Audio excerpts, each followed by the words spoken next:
Halo, selamat pagi pemirsa. Bagaimana kabar Anda hari ini? Semoga selalu sehat dan terhindar dari COVID-19. Pun sekarang PPKM masih diperpanjang, tapi kita harus bersyukur bahwasannya hampir semua daerah sudah mengalami penurunan level. Nah, artinya kegiatan di tengah masyarakat juga sudah kembali normal seperti sebelumnya. Salah satunya adalah adik-adik siswa-siswi sudah bisa mulai kembali belajar di sekolah secara langsung atau melaksanakan pembelajaran tatap muka. Jadi setelah hampir 2 tahun lamanya, adik-adik atau siswa-siswi ini belajar secara daring di rumahnya masing-masing. Kini pemerintah kembali mengambil kebijakan di mana sudah memperbolehkan pembelajaran tatap muka digelar di sejumlah daerah, khusus bagi daerah-daerah yang sudah mengalami penurunan level PPKM di level 3, 2, dan 1. Baik di Jawa Timur, hampir seluruh daerah sudah berada di bawah level 3. Bahkan Blitar sudah menjadi daerah new normal. Nah, itu artinya adik-adik sudah bisa kembali beraktivitas di sekolah. Namun sepertinya kembalinya adik-adik ke sekolah ini antara dilema dan optimisme, di mana kita harus yakin bahwasannya mereka akan kembali lebih baik lagi jika belajar di sekolah. Namun yang namanya COVID ini juga masih menjadi ancaman. Lantas bagaimana pihak sekolah maupun Satgas bisa mengantisipasi munculnya klaster baru di tiap sekolah? Kami akan membahasnya dengan dua narasumber yang sudah hadir di studio kami. Pertama ada Bapak Dr. Dominikus Husada dari Ikatan Dokter Anak Indonesia Jawa Timur. Selamat pagi, Dr. Dominik. Sehat, Dok? Sehat. Alhamdulillah.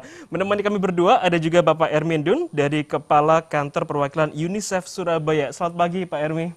Selamat pagi. Kabar sehat, Pak Ermi? Sehat, semangat. Semangat, baik. Saya mungkin ke Pak Ermi terlebih dahulu. Pak Ermi, bagaimana tanggapan Anda menyambut keputusan pemerintah akhirnya sudah kembali memperbolehkan kegiatan belajar tatap muka secara langsung di sekolah? Oke, Mas Oki, untuk kami UNICEF ini kabar gembira sebenarnya buat anak-anak dan orang tua, apalagi buat kami pendidikan itu salah satu hak anak yang harus kita penuhi dalam kondisi apapun. Betul. Kita tahu bahwa dalam masa pandemi anak-anak belajar dari rumah, banyak sekali hak-hak pendidikannya yang mungkin terpenuhi tapi tidak maksimal. Karena ini dengan adanya keputusan pemerintah ini merupakan kabar gembira buat kita semua, buat orang tua, buat anak-anak itu juga pasti. Tapi tetap diingat bahwa harus tetap sehat dan aman. Harus tetap sehat dan aman, itu kata kuncinya. Dr. Dominik, meskipun kita tahu bahwa setiap sekolah yang sudah menggelar pembelajaran tatap muka, mereka wajib protokol kesehatan ketat. Mulai dari cek suhu tubuh, bahkan bangkunya dibatasi, ada akrilik juga. Apakah upaya-upaya itu sudah cukup untuk paling tidak mengantisipasi munculnya klaster baru, Dok? Itu upaya yang bisa kita lakukan. Jadi sebenarnya tidak ada satu batas yang absolut, karena itu bergantung pada banyak faktor. Tapi minimal itu yang bisa kita lakukan. Apa yang kita sebutkan sebagai menggunakan masker, menjaga jarak, dan semua panduan itu ada di buku panduannya Kementerian Pendidikan. Ya, dan saya telah membacanya, menurut saya itu sudah cukup lengkap. Kalau itu bisa dilakukan, saya sangat bahagia. Masalah utama kita di Indonesia ini adalah konsistensi menjalankannya. Jadi peraturannya ada, bagus. Apakah kita bisa melakukannya setiap saat? Nah itu tak ada cara untuk memperbaiki, ya tinggal menghimbau. Gitu. Aturannya sudah bagus, tapi penerapan secara konsisten di lapangan itu yang tidak bisa dijamin, Dok ya? Itu kuncinya. Nah Pak Ermi, terkait dengan bagaimana sekarang adik-adik sudah kembali belajar di sekolah, tapi apakah kalau kita lihat COVID ini memang merubah segalanya? Otomatis yang waktu awal-awal dulu siswa-siswi ini belajar secara daring. Apakah secara daring ini tidak cukup baik untuk anak-anak untuk mendapatkan pendidikan? Karena kita sifatnya untuk mengantisipasi munculnya lonjakan kasus COVID lagi. Pasti ada plus minusnya. Jadi dalam konteks mengisi gap kekosongan mereka tidak bisa ke sekolah, alternatif yang kita tempuh selama ini memang daring untuk mencegah adanya klaster-klaster baru atau infeksi terhadap anak. Tapi kita harus akui bahwa itu tidak maksimal karena orang tua bukanlah guru. Walaupun ada orang tua yang bisa mengajari anaknya, tapi tidak sebaik kalau dia dapat kesempatan untuk bisa bertatap muka dengan guru, ada interaksi dengan teman di sekolah, dan sekolah bukan hanya tentang ilmu, tentang juga bagaimana kesempatan dia bermain, bersosialisasi, dan mengenal lingkungannya. Jadi hal-hal seperti itu mungkin tidak akan didapat kalau hanya dengan cara daring.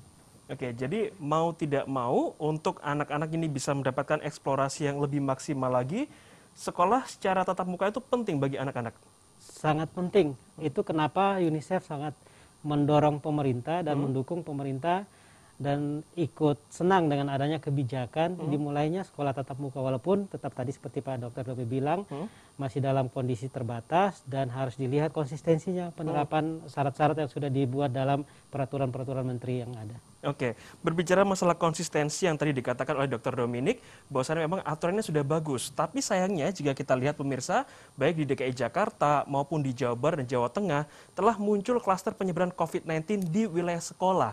Lantas bagaimana kita bisa mengantisipasinya untuk tidak muncul di wilayah Jawa Timur? Kami akan segera kembali usai jeda berikut.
Aku senang kembali ke sekolah, tapi aku harus jaga diri.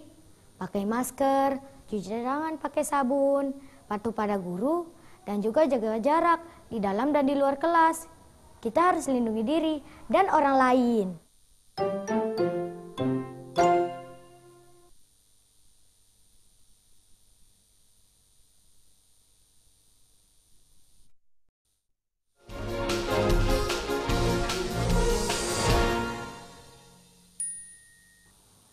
Terima kasih pemirsa, Anda masih bersama kami di iBreak. Saya langsung kembali ke Dr. Dominikus. Dokter, kalau kita lihat di DKI Jakarta, Jawa Barat, Jawa Tengah, sudah disampaikan oleh Kemendikbud bahwa muncul klaster penyebaran di tingkat sekolah pasca dimulainya pembelajaran tatap muka. Lantas bagaimana kita bisa mengantisipasi, Dok, agar hal serupa tidak terjadi di Jawa Timur? Sebetulnya ya, penularan adalah keniscayaan. Nggak mungkin dinolkan. Yeah. Sejarah mengajarkan negara yang paling strict saja, Cina, Selandia Baru, tetap akan ada klaster. Jadi menurut saya kita tidak akan pernah bisa mengenolkan sebetulnya. Okay. Apalagi kalau kita ngetesnya itu sering, tiap minggu seperti negara maju mereka tiap minggu. Bahkan kit pemeriksaan dikasihkan orang tuanya supaya seminggu 3 kali anaknya periksa sendiri oleh orang tuanya itu. Yeah. Itu pasti akan ada.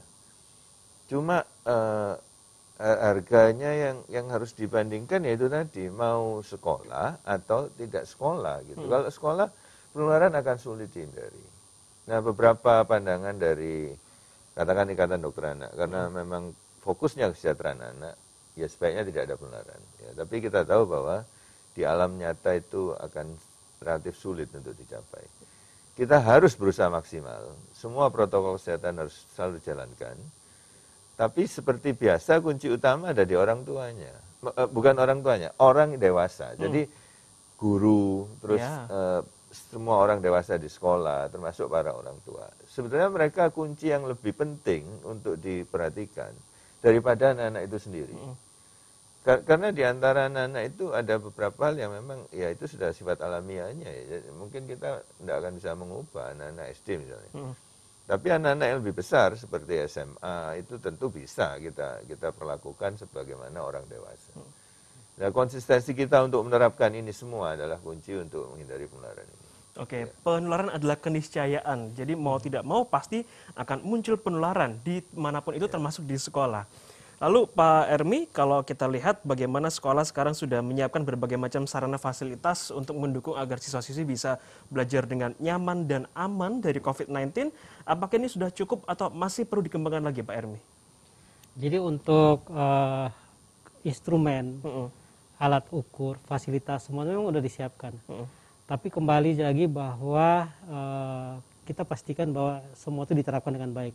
Kemudian yang kedua, persiapan sebelum menuju ke sana. Contohnya bagaimana kita menjamin guru dapat vaksin yang lengkap. Atau anak-anak juga sekarang udah ada dari rekomendasi juga dari IDAI untuk anak 12 sampai 17 tahun juga divaksinasi sehingga mereka bisa juga dipenuhi sesuai dengan rekomendasi itu. Kemudian yang lain bahwa kalau untuk supaya mereka tetap istilahnya aman, juga kerjasama dengan semua pihak. Karena titik-titik penularan, tadi dibilang penularan itu keniscayaan. Sehingga mulai dari titik dari rumah, mempersiapkan mereka berangkat dari rumah, orang dewasa tadi. Tadi saya senang kata Pak Dokter, bukan orang tua tapi orang dewasa. Itu bagaimana mereka disiapkan sehingga anaknya bisa ke sekolah dengan aman. Kemudian dari rumah sampai ke sekolah, bagaimana mereka diterima. Bagaimana mereka menjalankan proses di dalam sekolahnya berinteraksi. Itu ada yang mengawasi. Kemudian nanti setelah sekolah, mulai dari dia keluar di pintu sebelum sampai ke rumah lagi. Bahkan teman-teman kami di lapangan juga memantau, ada beberapa kabupaten itu ada inovasi dari guru-guru bahwa anaknya nanti kalau pulang bahkan harus buat foto selfie atau dikirim bahwa dia udah sampai rumah supaya dia jangan kemana-mana. Jadi sebenarnya banyak inovasi-inovasi yang dibuat. Atau baru-baru juga dari Surabaya contoh baik Pak Wali Kota melantik ada namanya Satgas Covid dari anak-anak. Jadi anak-anak sendiri memantau teman-temannya. Jadi banyak hal yang bisa kita dibuat. Karena tadi dibilang ini antara sekolah apa tidak sekolah, pasti kita akan butuh, kita memilih yang sekolah tapi aman dan sehat tadi. Oke, tetap sekolah tapi aman juga. Dr. Dominik, kalau kita lihat secara psikologis, anak-anak usia di bawah 12 tahun yang mereka belum divaksin, secara psikologi apakah mereka sudah bisa menanamkan pada benak mereka bahwa saat ini sedang pandemi, masker itu menjadi hal yang wajib. Apa bisa itu, Dok? Bisa dalam keterbatasan. Tidak bisa diharapkan supaya orang dewasa. Tapi sebagian anak yang memang butuh disiplin itu bisa disiplin. Anak-anak yang kalau makan sesuatu terus sesak, dibina tiap hari oleh orang tuanya, sehingga dia nggak makan, walaupun itu sukaannya dia, itu bisa. Jadi disiplin bisa ditanamkan dan sebagian anak itu akan ikut. Ya, tapi mengharap semua bisa sama seperti dewasa itu juga nggak masuk akal. Jadi ada batasnya. Makanya upaya pelindungan harus bermacam-macam, tidak bisa hanya satu cara. Protokol kesehatan 3M, 5M, 7M, 12M, setelah kita urut ya, ditambah vaksin, terus ditambah apa lagi. Ya, itu yang akan membantu kita. Tidak cukup hanya satu, semua orang sudah tahu. Setelah data semakin banyak kita dapat, vaksin saja tidak akan mencegah penularan. Vaksin bisa mencegah supaya nggak mati dalam batas tertentu. Tapi mencegah penularan mungkin belum. Jadi akan tetap tertular, cuma nggak mati. Jadi kira-kira seperti itu. Kasusnya menjadi lebih ringan. Ditambahi dengan ini. Kalau virusnya mutasi lagi, menjadi lebih menular lagi, Anda butuh vaksin yang lebih baik. Oke, artinya apakah dengan membatasi jumlah siswa yang datang ke sekolah, selain menjaga jarak, apakah itu sudah sangat cukup, dokter? Cukup mungkin enggak. Kalau dalam konteks ruangan, selain jumlah orang, ventilasi durasi. Jadi jumlah orang penting, adanya ventilasi. Terus berapa lama di ruangan itu? Makanya kalau ketika ada guru yang melakukan pelajaran di lapangan, ya di bawah pohon atau apa, itu resiko penularan hampir nol itu. Oh, oke. Terbuka, Jadi ya, Dok? justru sekarang bisa dikatakan muncul rekomendasi agar sebaiknya pembelajaran dilakukan Jadi di ada alam guru terbuka. yang melakukan, ada Oh, satu oke. dua ya enggak banyak ya. Di terbuka Anda resikonya sangat menurun. Dan dia matahari dalam terik yang enggak terlalu terik lah ya. Itu mati dalam 7 menit virus ini. Oke, tidak terlalu terik, mati dalam waktu 7 menit. 7 menit. Oke, baik-baik. Nah, saya kembali ke Pak Ermi. Ini kalau kita berbicara masalah pendidikan, Pak Ermi, ini dilema antara ancaman kesehatan dan juga kualitas pendidikan. Artinya ada orang tua yang sadar bahwa lebih baik sekolah secara langsung karena saya tidak bisa mengajarkan sebaik guru.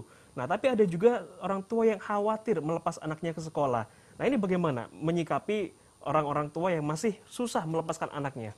Memang ini dilema ya, dan bagaimanapun orang tua selalu berpikir yang terbaik buat anaknya. Dan untuk masalah terbaik ini juga sangat subjektif. Ada yang bilang dia terbaik di sekolah, ada yang bilang dia terbaik di rumah. Karena ini bagaimana mereka melihat anak sebagai sesuatu yang harus disiapkan. Nah, untuk orang tua yang mungkin masih ragu-ragu, juga bukan menurut saya bukan sesuatu yang harus kita khawatirkan, tapi yang kita butuhkan adalah meyakinkan dan memberikan contoh. Dan juga kebijakan tentang sekolah ini kan bukan berarti kebijakan yang sudah sekolah kemudian sekolah terus. Pasti ada tarik ulurnya juga. Kalau ada kendala, ada sesuatu yang terjadi di tengah jalan, pasti kebijakan ini juga akan mungkin ditinjau kembali. Tapi yang paling penting adalah meyakinkan orang tua, memberikan contoh-contoh dan juga upaya-upaya yang memang mendukung supaya anak ini bisa ke sekolah dengan sehat dan aman tadi. Karena kita bayangkan bahwa kalau anak tidak sekolah sebenarnya risikonya lebih banyak. Learning loss kita tahu, kemudian kompetensi yang harusnya dia dapat tidak optimal. Belum lagi kalau anak terlalu lama di rumah, kadang-kadang juga mau kembali ke sekolah itu juga effort lebih. Iya, betul, gitu. betul. Jadi banyak hal. Kemudian yang tadi yang paling penting itu adalah bagaimana perkembangan psikososialnya. Gitu, interaksi dengan teman, interaksi dengan orang lain gitu. Sehingga hal-hal seperti itu juga harus dipikirkan. Terlalu di rumah juga mungkin membuat dia jadi terancam juga kalau dia keluar. Dia merasa insecure kalau ketemu orang banyak. Jadi banyak hal juga yang harus dipikirkan. Oke, jadi kita perlu menyambut dengan baik keputusan pemerintah untuk kembali membuka kebijakan di mana siswa-siswi bisa belajar secara langsung di sekolah. Namun kita juga perlu mendukungnya dengan saling mengingatkan satu sama lain, terutama adik-adik kita. Jika mereka sedang tidak menerapkan protokol kesehatan, ingatkan supaya mereka bisa melaksanakannya dengan baik. Jangan kemana-mana, kami akan segera kembali usai jeda berikut.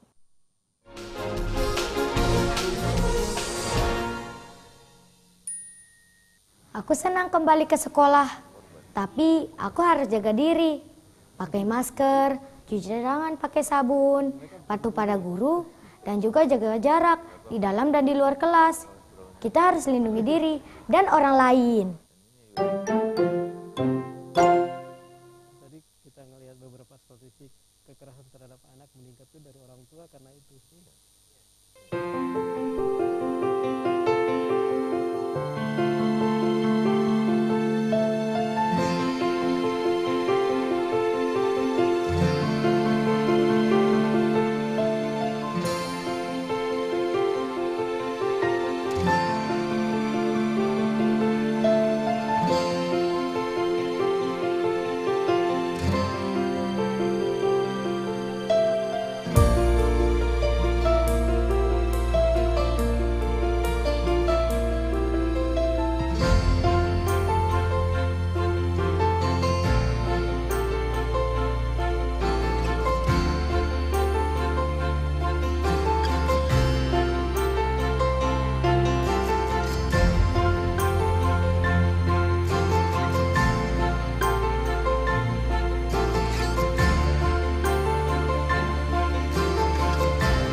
Terima kasih pemirsa, Anda masih bersama kami di iBreak, membahas terkait dengan bagaimana kita mengantisipasi agar tidak muncul klaster penyebaran COVID-19 di wilayah sekolah yang saat ini sudah memasuki masa pembelajaran tatap muka secara langsung.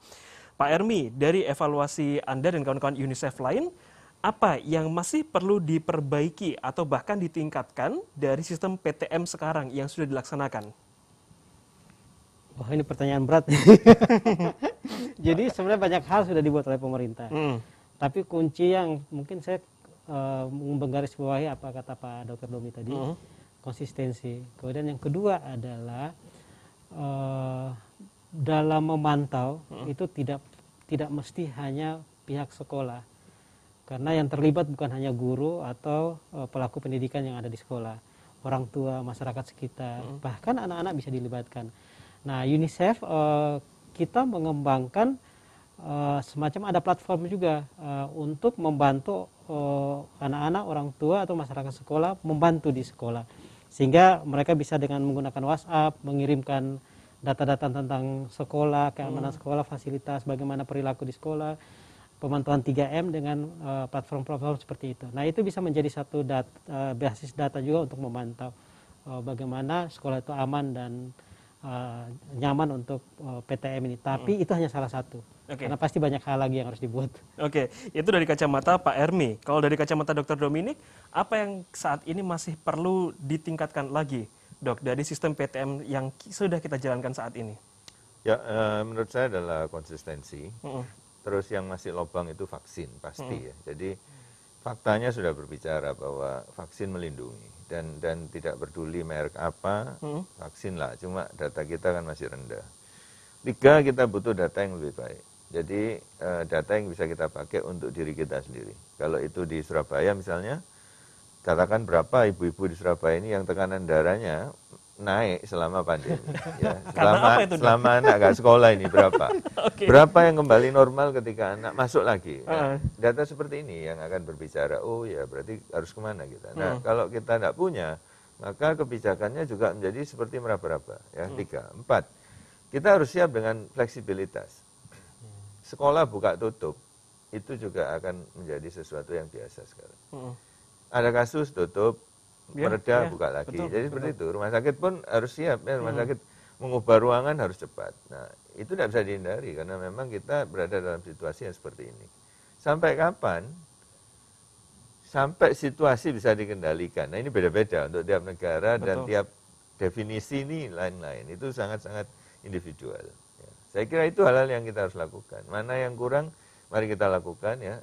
Konsistensi penerapan, vaksinasi dinaikkan, lalu fleksibilitas terhadap sesuatu. Banyak ide bisa kita kerjakan. Banyak ide bisa kita kerjakan. Ya, fleksibilitas itu juga bahkan sudah dirasakan di wilayah Jawa Barat, Jawa Tengah, dan DKI, di mana beberapa sekolah yang menjadi pusat penyebaran COVID-19 ditutup sementara dan nanti juga sudah mereda kembali dibuka. Pak Ermi, bagaimana kawan-kawan UNICEF artinya nanti selama sekarang pelaksanaan PTM diberlakukan, memastikan bahwa anak-anak ini tetap mendapatkan hak pembelajarannya dengan baik, tapi juga kesehatannya tetap aman. Apa yang dilakukan kawan-kawan UNICEF? Oke. Jadi kalau dari kami UNICEF, kami bekerja sama dengan pemerintah, kita membantu seperti tadi, membuat alat pemantauan dalam konteks menggunakan teknologi. Contohnya, tadi saya bilang ada kita menggunakan yang namanya Repeat Pro untuk pemantauan 3M. Nah, itu bisa menjadikan, tadi disinggung oleh Pak Dokter, data sangat penting. Itu mungkin bisa menjadi basis data, karena itu pemantauannya real time, sehingga nanti anak-anak bisa melapor, orang tua melapor, atau masyarakat sekolah bisa melapor bagaimana kondisi penerapan 3M di sekolah. Itu salah satu contoh. Yang lain adalah, saya teringat juga dari Mas Menteri, bahwa dibilang bahwa sekolah juga harus berinovasi. Kurikulum harus mengikuti kurikulum emergensi nih. Jadi bagaimana berinovasi terhadap sekolah. Karena tadi seperti dibilang Pak Dokter, durasi dan juga apa yang satu ventilasi. Yeah. Sehingga bagaimana kita memastikan bahwa ventilasi itu mungkin hanya salah satu wakil dari fasilitas yang cukup. Dan juga durasi. Sekolah tidak perlu panjang, tapi yang penting cukup. Jadi di situ dibutuhkan inovasi-inovasi guru, metodologi pengajaran yang baik, kemudian anak datang juga dalam jumlah terbatas, rombongan belajar yang terbatas gitu. Tapi yang penting adalah pelan-pelan kita mulai membiasakan ini, karena ini satu kebiasaan baru juga yang kita harus jalani. Yang lain lagi bahwa tidak sekolah itu atau daring itu juga untuk kalangan tertentu sangat berat. Contohnya tidak semua anak punya gadget. Betul. Akses internet, paket internet makin walaupun ada bantuan dari pemerintah tapi juga tetap akan membebani. Nah, sehingga dengan adanya seperti buka tutup atau kombinasi sesuai kondisi ini akan sangat baik. Oke, saya kembali ingin ke Dokter Dominic. Dokter, apakah ketika anak tadi harus fleksibel juga? Artinya mereka di bawah usia 12 tahun, apakah secara psikologis akan baik untuk mereka? Di mana katakanlah 2 minggu mereka belajar secara langsung di sekolah, tapi tiba-tiba kembali lagi ke rumah, nanti balik ke sekolah, balik ke rumah. Karena negara yang maju seperti Singapura pun ketika dia membuka pembelajaran secara langsung, muncul klaster, ditutup. China juga demikian. Apakah ini bagus untuk psikologi anak, Dok? Anak sebenarnya tidak terlalu terpengaruh sepanjang dukungan dari orang dewasa di sekitarnya itu bagus. Jadi mau sekolah terus berhenti, sekolah lagi, dia nggak soal untuk saya.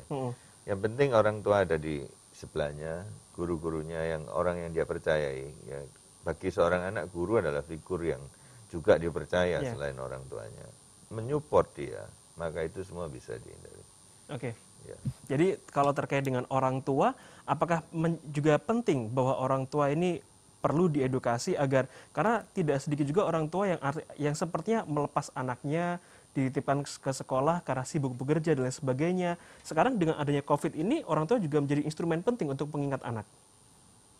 Iya, orang tua adalah komponen yang sangat esensial. Dialah pelindung pertama anaknya, walaupun dia juga bisa jadi penular pertama. Dari semua kasus anak, yang paling sering mereka itu ditulari orang tuanya. Orang tua. Ya terutama yang tidak ada gejala ya.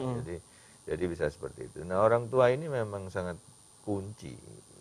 Bagaimana membuat mereka mengerti dan kemudian melakukan, itu PR yang besar karena jumlah orang tua di Indonesia ini ratusan juta. Betul. Dan antara pedesaan di ujung Jawa Timur dengan perkotaan di Jakarta itu rentangnya begitu besarnya. Jadi kita harus juga bisa membuat perbedaan antara tiap daerah mengenai kebijakan ini. Secara ide, itu ide yang baik. Implementasinya mungkin kita perlu pikirkan bersama-sama untuk bisa melakukan. Saya sangat setuju bahwa kemampuan orang tua ini perlu di-upgrade, tanda kutip, sesuai dengan situasi saat ini. Oke, kemampuan orang tua perlu di-upgrade dengan situasi pandemi yang ada saat ini, tidak hanya di Indonesia tapi hampir di seluruh negeri. Terakhir, saya ingin ke Pak Ermi dan juga Dr. Dominic, closing statement, apa yang ingin disampaikan kepada pemirsa di rumah terkait dengan bagaimana kita memiliki semangat yang sama untuk bisa menjaga anak-anak kita, adik-adik kita bisa sekolah di lapangan secara langsung tapi tetap aman dari COVID. Pak Ermi terlebih dahulu. Kalau dari kami, untuk UNICEF pendidikan hak anak. Kemudian orang tua itu figur mereka yang utama seperti tadi, sehingga parenting itu penting. Bagaimana kita memberikan contoh buat mereka, itu adalah bagaimana kita menyiapkan mereka dari sekarang. Ada pepatah lama, anak adalah pesan kita untuk masa depan. Karena itu berikanlah mereka yang terbaik untuk mereka tiru untuk dibawa ke masa depan. Oke, baik. Dr. Dominic, silakan. Ya, bagi saya salah satu yang harus diperbaiki dalam waktu yang tidak terlalu lama ini memang vaksinasi. Karena itu lebih nyata ya, daripada mengatakan tiap hari harus pakai masker. Susah kita mengukurnya. Tapi divaksin, tidak divaksin itu jelas. Dan angka vaksinasi pada anak yang eligible bisa divaksin di Indonesia ini masih relatif rendah. Termasuk di Jawa Timur. Itu harus dikejar sampai bisa naik. Sebagai gambaran, di Amerika Serikat, kampus-kampus utama mereka, mahasiswanya itu sudah 95 ke atas persen. Jadi sangat bagus untuk cakupan.